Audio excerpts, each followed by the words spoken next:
Hi folks, it's Langley here. Hope you're doing okay.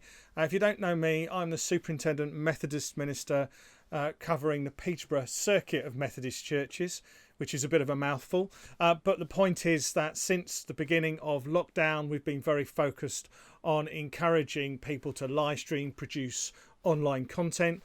You may well have seen my previous video, which was encouraging people to go live. Go on, just press that red button. But this video is by popular request, and it's a request that I follow up and look a bit at lighting.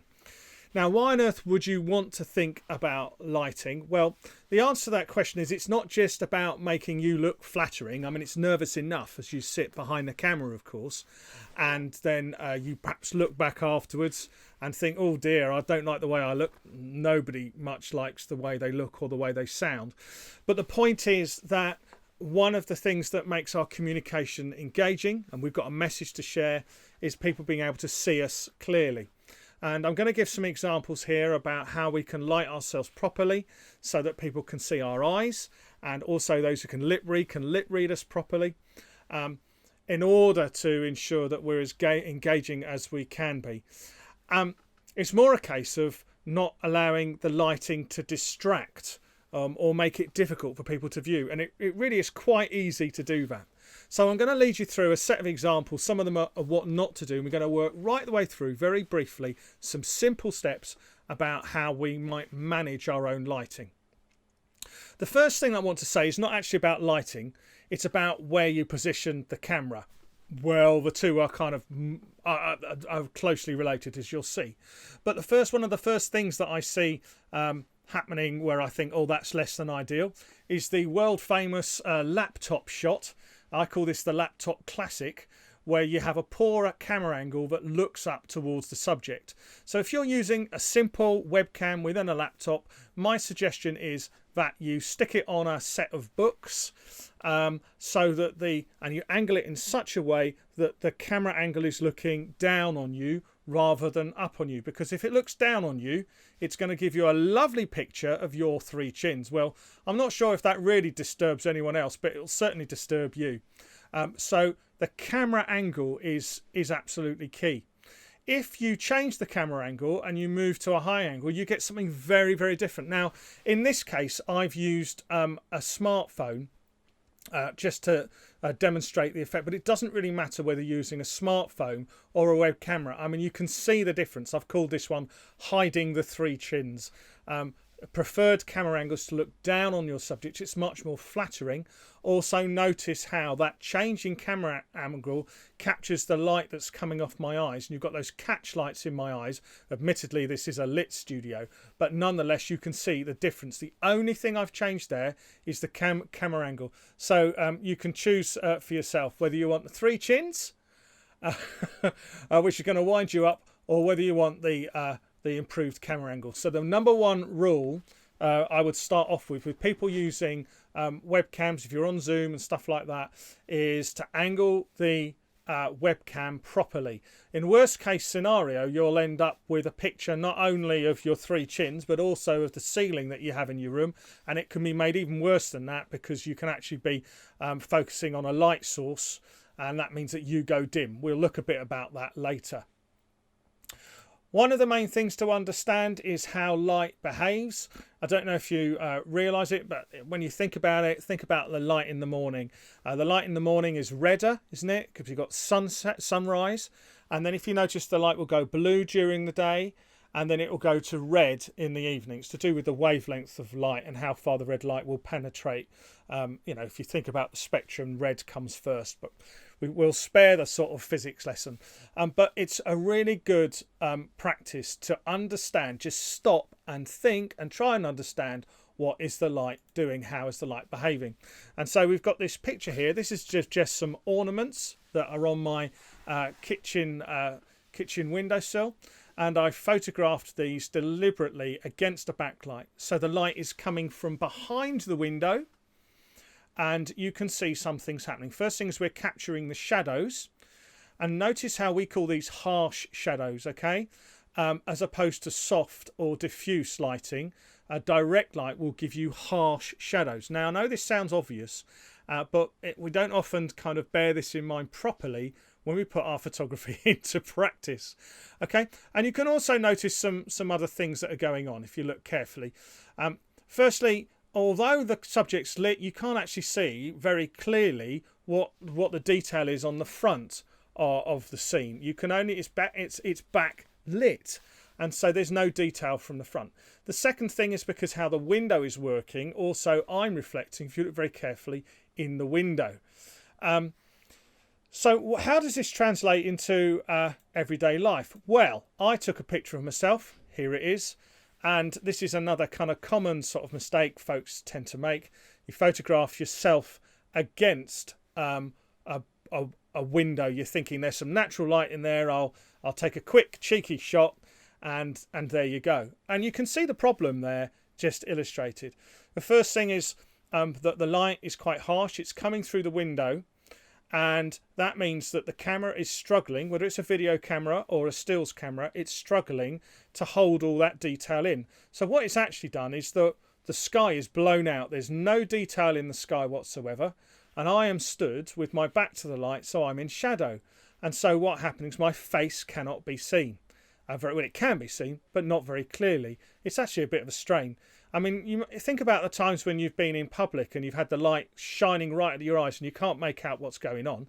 It's not quite as uncomfortable as that when you are dealing with looking at somebody who's live streaming themselves against a window, but it's not too far away from it.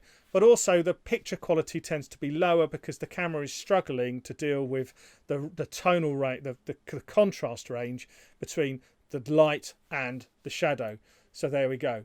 You can also see, I don't know if you can see, is that light has this quality and it can bounce around. It will also reflect the colour of things like the walls. Now my kitchen happens to be yellow, so you can see a yellow hue to the light there as well. So just to bear in mind.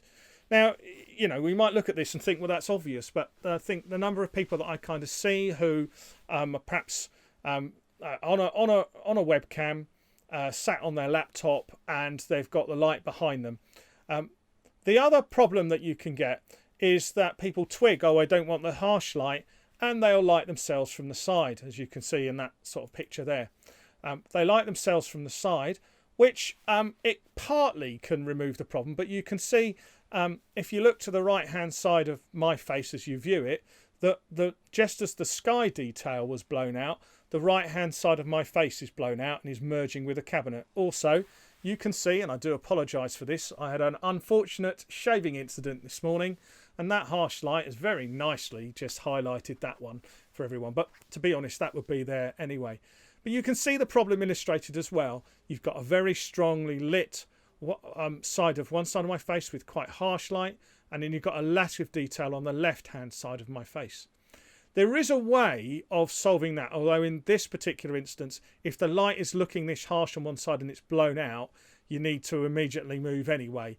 You need to move somewhere. You can have a kind of uneven lit face, but the key is that if it's so unevenly lit, you've got so much brightness on one side that it's blown out completely. It's obviously not giving you detail. It's just a little bit distracting, that's all. You'll be able to function with something like this, but just, as I say, it's just a little bit distracting. You can actually, if the light was more gentle, you could use a reflector on the other side. I'll talk about that in a minute, but it could be something like a white wall if I were leaning against a white wall, or you can buy just reflectors, material that's just made of a white or a reflective material. You can get them and they're collapsible and they open up, quite big things, and that can reflect some of the light onto the other side of the face. So be aware, of course, that you know wherever there's a light side, there's a dark side.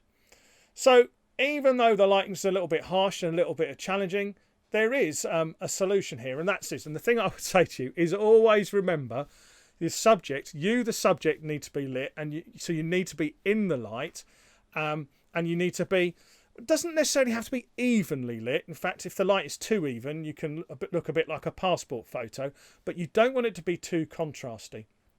Now, this is me in virtually the same space. I may well have moved 2 or 3 feet, but I've stepped further away, and you can see there that the light is much more even. Yes, there's reflection in my glasses, the light is much more even. So you can see there, face the light, avoid harsh light, and manage the shadows.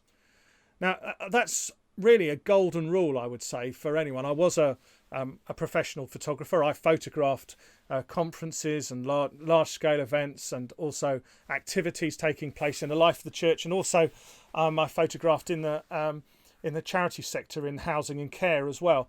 And the golden rule, if you're going to take pictures, was to stand in the room and watch what the light is doing. Be aware of where the light is before you kind of set up and think, right, well, I'm going to take my picture from here.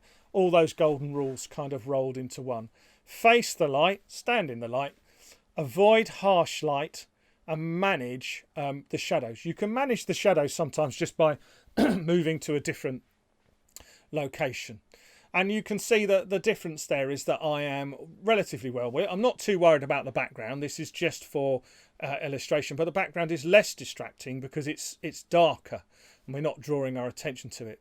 Another thing that is just interesting and worth mentioning is that, of course, a manufactured light as well has different characteristics. The colour temperature, which is another way of referring to how much red or blue is in the light. The colour temperature of different light sources vary. You can see just up there at the top there's a kind of yellowy kind of hue from the light source there. I'm quite surprised about that because it's actually a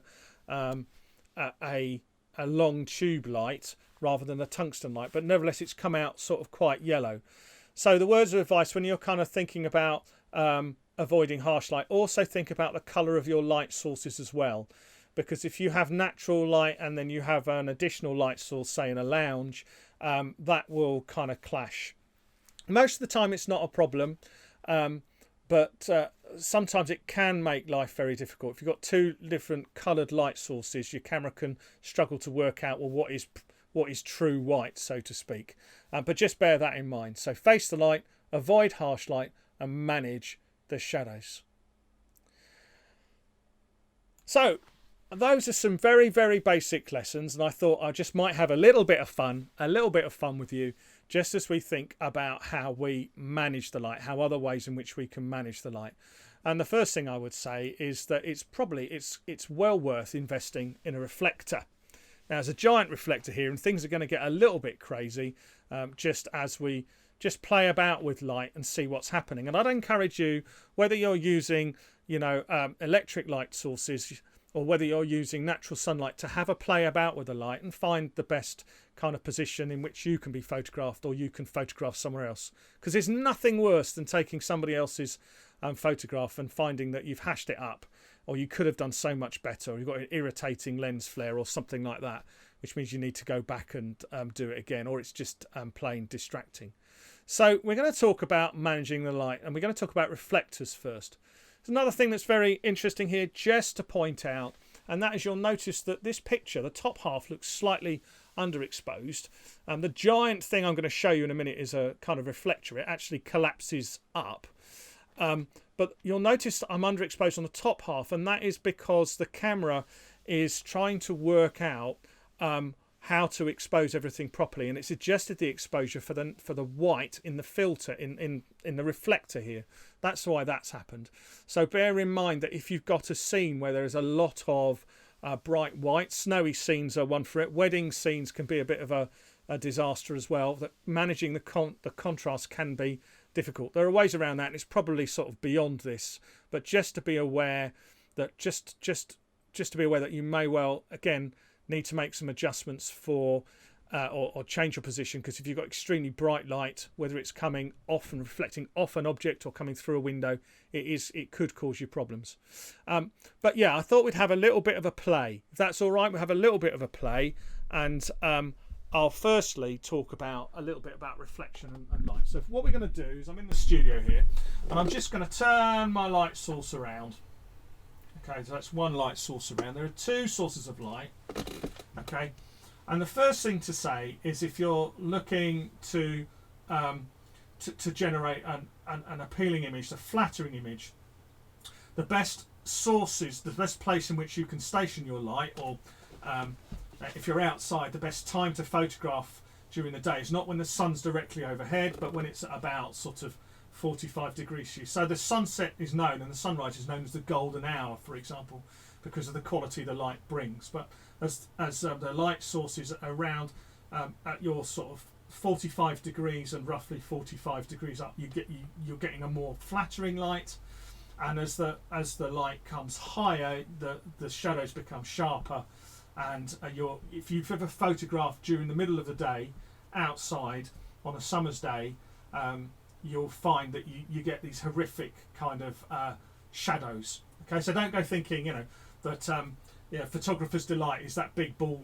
in the sky called the sun and a nice blue background. It's not. What we actually like is diffuse light, so bright light coming from behind the clouds, so you can't actually see the sun, giving a nice even wraparound light. And in effect, although it's on one light, this is what we've got here.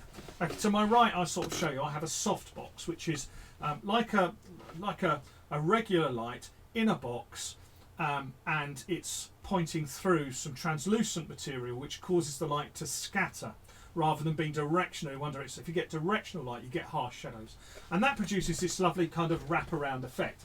I'm just going to reach over and just turn for you, and you'll be able to see. Okay, so I'm just getting some spill off this now, but you can see, I mean, half my face is sort of poorly lit, and you can see where the majority of the light's falling on the shelf there. But as I move it round, you can see the effect is changing as to how full my face is in terms of illumination. And I can move it around there, and I can move it again, and we'll kind of get to about 45 degrees there. Now, you remember that scenario that we looked at before, which was what to do if you've kind of got a heavier light source on one side or the other? And I take it was when I photographed myself sideways on in front of that kitchen window, it was blown out on one side. But you can get scenarios where the light is gentle and it will give you a nice light on one side like this, but a shadow side. So what do you do? Well, on this shadow side, what we need to do is to reflect some light back in. Now, I'm not asking you to do anything kind of hugely complex here, but there are ways of reflecting light in. One way is if you've got the subject and enough light on one side and they can lean against a white door or something like that. They don't have to be leaning directly against the door, but the door is close to the face. It will say it will reflect the light back in. Or you can get one of these, which you saw earlier. It's quite big. In fact, it's very big. It's about these are well worth the investment. It's about kind of just over half my height, and it folds up. It's a very, very big circle of white material. And one side of it, you can get one side is gold, which produces a nice flattering kind of colour, and the other side is white. The light takes on the colour of the surface that it's reflecting. That's the easiest way of explaining it. I can fill in. If I lift this up, I can fill in, and can you see what's happening on one side of me? There we go. Now I'm holding that reflector pretty close at the moment, but you can actually leave it further away, and also it depends on the intensity of the light source on this side. But you can see the principle. There you go. I'm reflecting in, and I can change the angle of this reflector to get the kind of response I like. And sometimes one piece of natural light and one single reflector is enough to give you the kind of effect you need. And if you're using a webcam on a laptop and you're regularly using it, perhaps you're doing prayers, you can get a nice big reflector like this. They're not unreasonably priced, and you can even stand it on a chair and you can fill in one side of you, get a nice wraparound light. Really, probably one of the handiest tools, and it really helps you because you get to understand what the light's doing. So there's a big reflector for you. I've seen various things used. Cake trays are quite good. You know, that silvered side to cake tray. So, and what you're looking for when you light, just getting really back to basics. When I sort of said earlier, you're not looking for the light sources. They don't have to match evenly, but you just don't want harsh shadows. And actually some variance in the kind of shadows around your face, if they're soft, is really good because it shows the contrast from the features on your face. So that's one way we can simply bounce the light back into one side of us using a reflector. The other thing, if I turn this around, I'm using an LED light bank here. As I turn this round, I'll show you a picture of it later. Very simply, it's a light bank. It's like a square of LED bulbs. They are readily available. I paid, well, the circuit paid £60 for one of these. This other one's my own. I'll talk you through the mechanics of, because not everyone's necessarily got a soft box. But these work very well, and they come with a sort of diffuser, which is a layer that goes over the lights to make sure that the light's sort of scattered. And you can see I can vary the direction of the light here. And the great thing about digital cameras and photography is you can see what the light's doing straight away.